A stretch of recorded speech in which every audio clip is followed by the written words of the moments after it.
ఆంధ్రప్రదేశ్లో liquor scam వ్యవహారం ఇంకా కొనసాగుతుంది. తాజాగా లిక్కర్ స్కామ్ ట్రాన్స్పోర్ట్కు సంబంధించి మాజీ మంత్రి కారుమూరి నాగేశ్వరరావు గారి కుమారుడు ఎవరైతే ఉన్నారో సునీల్ కుమార్ని తాజాగా విచారిస్తున్నారు ఈడీ. అయితే ఇందులో కొన్ని కీలక ఆధారాలు చేపట్టింది అనేది. అందులో ఏంటి అంటే మొన్నటి నుంచి సాగుతుంది ఎపిసోడ్, కానీ ఇప్పుడు తాజాగా ఇందులో హవాలా కూడా జరిగింది అనేది. ఒక నోటు ముక్కకు సంబంధించిన ఫోటో దొరికిందట. అది కూడా నోటు ముక్క కాదు, నోటు ముక్కకు సంబంధించిన ఫోటో ఆయన ఇంట్లో దొరికిందట. దాంతో దాదాపుగా ఒక 195 కోట్ల రూపాయల వరకు కుంభకోణం జరిగింది అనేది ఈడీ అధికారులు భావిస్తున్నారు అనేది. అంటే ఏదో అంటారు కదా, కొండను తవ్వి ఎలకను పట్టారు, అలా చూడాలా అంటే ఈడీ కొండను తవ్వో నోటు ముక్క ఫోటోను పట్టుకుందా, లేదా నిజంగా హవాలా ట్రాన్సాక్షన్ ద్వారా కోట్ల రూపాయల 100 కోట్ల రూపాయలు తరలించేశారా వీళ్ళ కంపెనీల నుంచి వేరే కంపెనీలకి సబ్ కాంట్రాక్టుల ద్వారా వీళ్ళు చెప్పినట్టు. ఇది అంశం మీద చర్చించే ప్రయత్నం చేద్దాం. సరక కొత్త కూపి ఏమన్నా లాగుతున్నారా, లేదంటే కొత్తగా డైవర్ట్ చేస్తున్నారా, ఎలా చూడాలి దీన్ని? డైవర్షన్ ఏం కాదు, ఇన్వెస్టిగేషన్లో ఇది ఒక పార్ట్, తప్పు కూడా లేదు. ఇప్పుడు గతంలో స్కిల్ డెవలప్మెంట్ కేసులో చంద్రబాబు గారి దగ్గరికి పోలా, కానీ మిగతా ఇష్యూస్ అన్నీ జరిగినాయి కదా. అప్పుడు ఇక్కడి నుంచి డబ్బులు ఏదైతే బాంబేలో ఉన్నటువంటి ఒక కంపెనీ దగ్గరికి వెళ్ళినాయి, సిట్ అంతవరకు దర్యాప్తు చేసింది. ఆ సదర్ కంపెనీ వాళ్ళని ప్రశ్నించింది, వదిలేసింది సిట్. వాళ్ళ దగ్గర నుంచి డేటా తర్వాత ఈడీ టేకప్ చేసింది. ఈడీ వాళ్ళని కూడా అరెస్ట్ చేసి వాళ్ళు క్యాష్ ఇచ్చారు అని తేల్చి, బట్ ఎవరికి ఇచ్చారు అన్నది మాత్రం తేల్చడం. వాళ్ళ దగ్గర క్యాష్ అంటే వాళ్ళ అకౌంట్లలో ఏంటంటే మీకు ముంబైలో కానీ, హైదరాబాద్లో కానీ, బెంగళూరులో కానీ అపార్ట్మెంట్లో ఫ్లాట్ తీసుకుంటారు. ఆ ఫ్లాట్కి అగ్రిమెంట్ రాసుకుంటారు, ఏడాదో 2 ఏళ్ళో 3 ఏళ్ళో అని చెప్పేసి 5 నెలల్లో 6 నెలలదో అడ్వాన్స్ ఇచ్చేస్తారు. ఇచ్చేసేసి ఆ పేరుతో ఆ అగ్రిమెంట్ పేపర్ బేసిస్ మీదన జిఎస్టీ అకౌంట్ రిజిస్టర్ చేసేస్తారు. అవి మ్యూల్ కంపెనీస్ అన్నమాట, అంటే బోగస్ కంపెనీలు. అక్కడ ఏముండదు అట్లాంటి కంపెనీలు. ఈవెన్ విజయవాడ ఇట్లాంటి చోట్ల కూడా ఉన్నాయి అట్లాంటిది. ఒక అపార్ట్మెంట్ పైన చిన్న బోర్డు ఉంటుంది ఫ్లాట్లో, ఆఫీస్ అని, 4 కుర్చీలు, ఓ బల్లా ఉంటుంది అంతే. అప్పుడప్పుడు వచ్చి కాసేపు మందు కొట్టేసినో తిని కూర్చుని వెళ్ళిపోతుంటారు, లేదా కాసేపు కాలక్షేపం జరుగుతుంటాయి. అవి బోగస్ కంపెనీలు. వాటి పని ఏంటంటే ఈ అక్రమంగా డబ్బులు సంపాదించినటువంటి వాడు లీగలైజ్ చెయ్యాలి అన్నప్పుడు ఎప్పుడైనా సరే ఒక విధానం ఉంటుంది. ఇప్పుడు ఆ కంపెనీలు ఏంటి, కన్స్ట్రక్షన్ ఫీల్డ్ అని, లేకపోతే కనుక ఇంకోటి అంటే మనకి రిజర్వ్ బ్యాంక్ ఆఫ్ ఇండియా నిబంధనల ప్రకారం డబ్బులని తీసుకుని కానీ అంటే క్యాష్ డ్రా చేయాలంటే మనకందరికీ అవకాశం కుదరదు. 2 లక్షల నుంచి క్యాష్ డ్రా చేయడానికి కుదరదు కదా, డిజిటల్ ట్రాన్సాక్షన్ చేయమంటారు కదా. కానీ ఈ కూలీ పనులు, లేకపోతే భవన నిర్మాణ పనులు, మట్టి తవ్వకం పనులు, ఇట్లాగా అనార్గనైజ్డ్ సెక్టార్తో వేలాది మందితో పనులు చేయించుకునే కంపెనీలు ఉంటాయి కదా. అలాంటి కంపెనీలు అయితే 1 కోటి రూపాయలైనా డ్రా చేసుకోవచ్చు రోజుకి.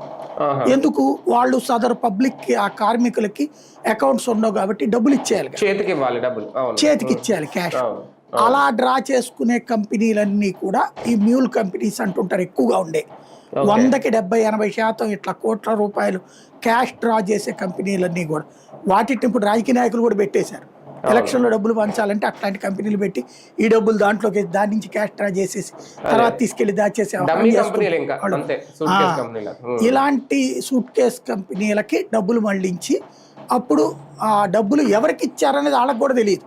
సోమ్స్ వాళ్ళు మాకు ఎంత కమిషన్ ఇచ్చారు, మేము ఇచ్చామని చెప్తారు.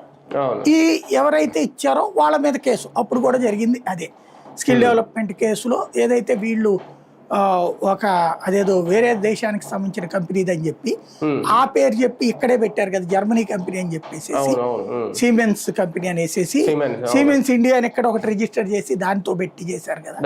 సేమ్ ఇప్పుడు కూడా ఇది అట్లాంటిది అయి ఉండొచ్చు. అయితే ఇది ప్రభుత్వం నేరుగా సంబంధం లేదు. ఇతనికి ఏదో ఒక కంపెనీ ఉందట సునీల్ కి,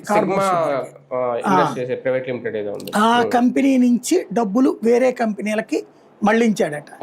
ఆ మళ్ళించినటువంటి డబ్బుల్ని ఇతను మళ్ళీ ఇట్లా తీసుకున్నాడు అంటే ఆ సదర్ కంపెనీలు క్యాష్ డ్రా చేసి హవాలా జరిగింది అన్నటువంటి.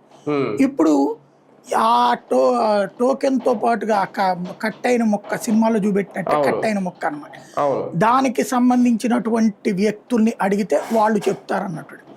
వాళ్ళు దొరికితే చెప్తారు ఖచ్చితంగా, వాళ్ళు దొరకడమే కష్టంగా ఉంటుంది. అంటే మామూలుగా బోగస్ కంపెనీలు అంటే సినిమాల్లో మనం చూసిన నాలెడ్జ్ ప్రకారం వాళ్ళు ఓకే ముక్క అయితే దొరికింది వీళ్ళకి, అది 100 రూపాయలు, కానీ అమౌంట్ వాల్యూ ఎంత అనేది ఆ మొక్కను బట్టి మనం చెప్పలేం కదా. అది 1000 కోట్ల అది వీళ్ళ సొంత ఊహ అంతే. అదే అంటున్నాను అక్కడ డబ్బులు అంటే వీళ్ళు అనేది టోటల్ ఇప్పటికీ ఐడెంటిఫై చేసిన కుంభకోణం 195 కోట్లు. ఆ ముక్కకి 195 అని కాదు. అదే సిట్ వాళ్ళు ఇన్వెస్టిగేషన్ చేసి అంచనా వేసింది ఏంటంటే ఇక్కడ ఇందులో చిన్న లాజికల్ గేమ్ ఉంది, పిఆర్ గేమ్ ఇదంతా కూడా. ఓకే, మనకి మనసులో ఒక ముద్ర పడాలి అంతే. లైక్ ఇప్పుడు అతని పేరేంటి, వ్యాన్ పిక్ ఆయన ఉన్నాడు, నిమ్మగడ్డ ఇంత ముందు. ఆయన వాస్తవంగా భూములు 50,000 లక్ష రూపాయలు ఉన్న ఏ టైంలో కొన్నాడు అక్కడ దాన్ని. అవి అలా కొంటున్నాడని తెలిసాక రేట్లు పెంచారు. లోకల్ గా పొలిటీషియన్లు కూడా రంగంలోకి దిగి వాళ్ళు రేట్లు ఎక్కువ పెట్టించి వాళ్ళ దగ్గర తీసుకోవడం బిగించేశారు. ఇదంతా ల్యాండరింగ్ అయింది.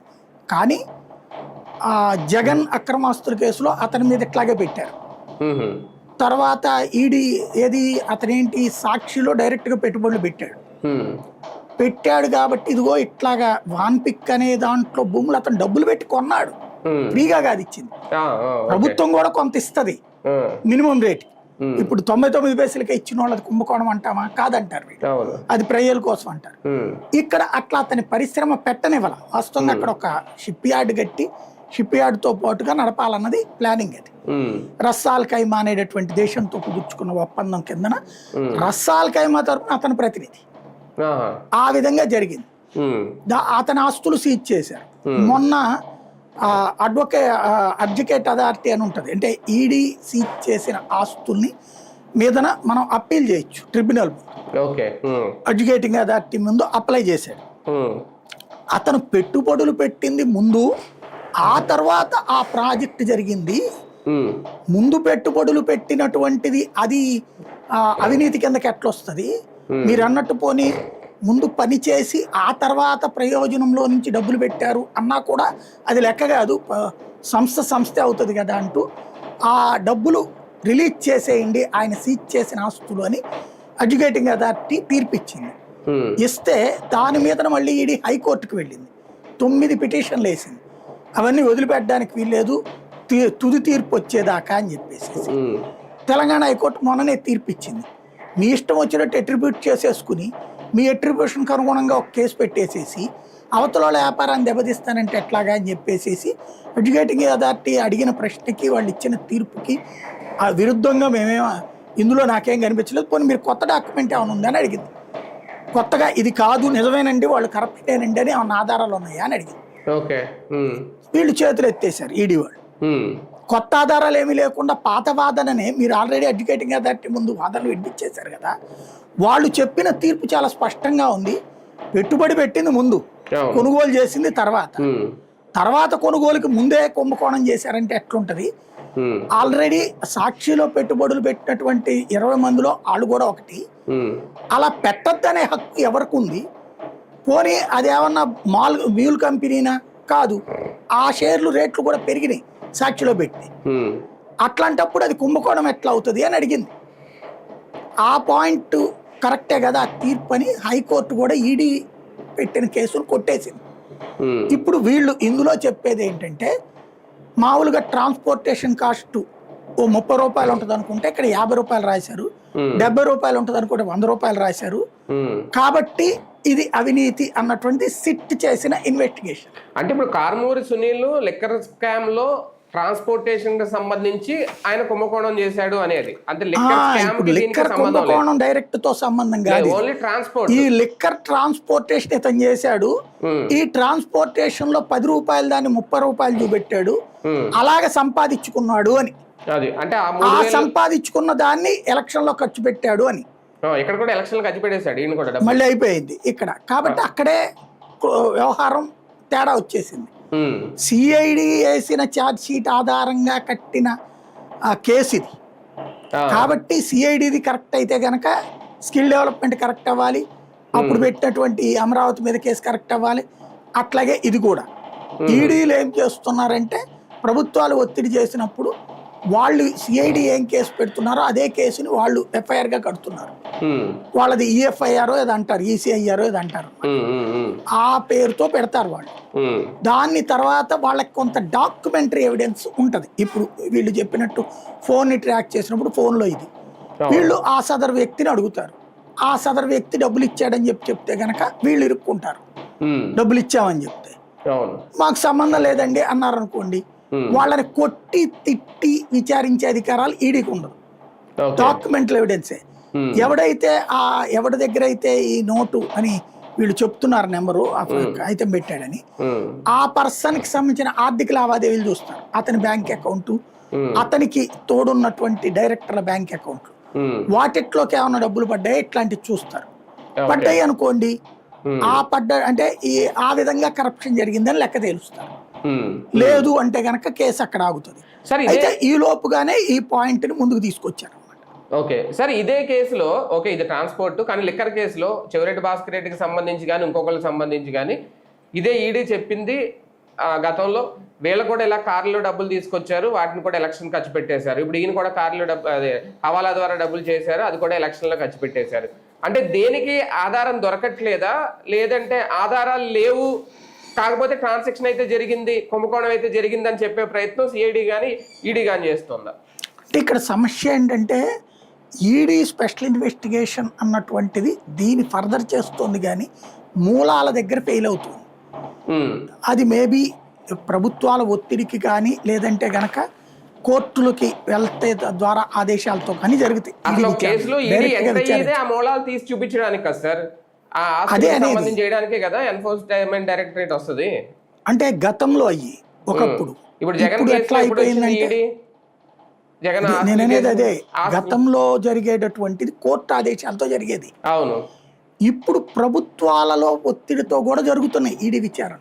ఈడీ కూడా అంతే కదా. ఇప్పుడు స్కిల్ డెవలప్మెంట్ కేసులో కోర్టు ఆదేశాలు ఇవ్వాల,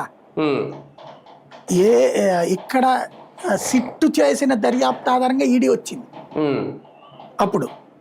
ఇప్పుడు దీంట్లో కూడా సిట్టు విచారణ ఆధారంగానే ఈడీ విచారిస్తోంది, డైరెక్ట్ రాలేదు అది, లేదా ఏ కోర్టు ఆదేశాలతో రాలేదు. కోర్టు ద్వారా కాకుండా ప్రభుత్వం పిలిచిన ఈడీ గాని సిబిఐ గాని లాంటి సంస్థలు వస్తాయా? రాకూడదు లెక్క ప్రకారం అయితే కేంద్ర ప్రభుత్వ అనుమతి ఉంటే వస్తాయి బేసిక్ గా. ఇక్కడ మేబీ కేంద్ర ప్రభుత్వం అనుమతించి ఉండొచ్చు. ఇక్కడ చెల్లుకు చెల్లు ఉంటది కదా. అప్పుడు సిట్ విషయంలో ఇది చంద్రబాబు విషయంలో స్కిల్ దాంట్లో జగనోళ్ళు రాస్తే చేశారు కదా, ఇప్పుడు మరి వీళ్ళు అడిగినప్పుడు కూడా చేయాలి కదా, అందుకని చెల్లుకు చెల్లు అయ్యి ఉండొచ్చు అది. అంటే కానీ ఈ విచారణలో ఏం తేలుద్ది, లేదంటే ఇదేదో ఒక ఏంటది ఛార్జ్ షీట్ లో నమోదు చేయడానికి అక్కడ వరకే పరిమితం అవుద్దా, లేదంటే నిజంగా వీళ్ళకి శిక్షలు పడేదాకా వెళ్తాయా, ఆ స్థాయిలో ఉందా? ఇది ఇప్పటిదాకా చూస్తున్న ఈడీ విచారణలో చూస్తే సిట్ వాళ్ళ విచారణనే వీళ్ళు కూడా వాళ్ళ దాంట్లో విచారణలో చూపెడుతున్నారు. అదనంగా ఏంటంటే ఒక మొన్న లిక్కర్ కేసులో అయితే 60 కోట్లు ఎవరి అకౌంట్లో ఉన్నది సీజ్ చేశారు. అకౌంట్లో ఉన్నయ్యే సీజ్ అయినాయి కానీ క్యాష్ ఎక్కడ దొరకలేదు. ఇప్పుడు ఈ దీంట్లో కూడా ఇప్పుడు వీళ్ళకి సంబంధించిన వ్యక్తిగతమైన ఆస్తులే కనబడ్డాయి.